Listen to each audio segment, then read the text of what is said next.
Hello students, let us see how we can find the remote elevation or remote height of a particular building or particular uh, uh, station.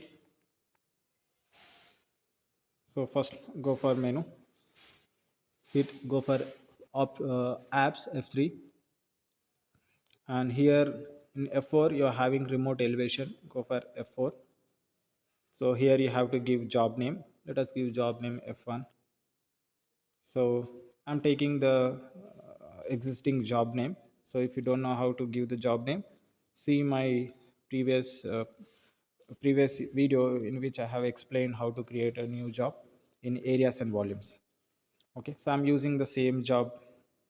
So okay, so here I have selected the job one, right? So AR7, that is the previous job. So directly you have to you can go for the F4. You no need to change this F1, F2, F3. That is job station orientation. You no need to change this.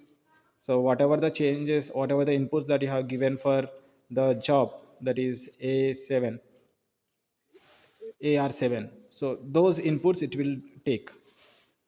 Or else if you want to make any changes, you can make the changes also. Okay.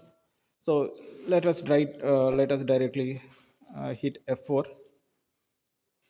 Yeah. So it is asking for the base point. So just hit the base point. So hit the base point. So I'm considering that as my base point. So here I'm using the non-prism mode itself. So that's the reason my height of reflector is 0.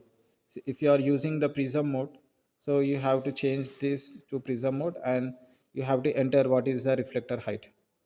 Okay. And now I will hit all.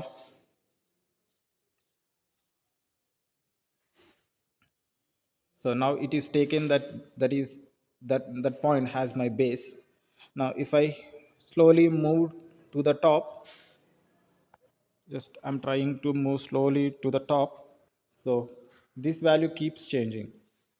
See, the dz, that is a difference in elevation. So these values keep changing. So not like that, just cite the topmost point of the remote elevation.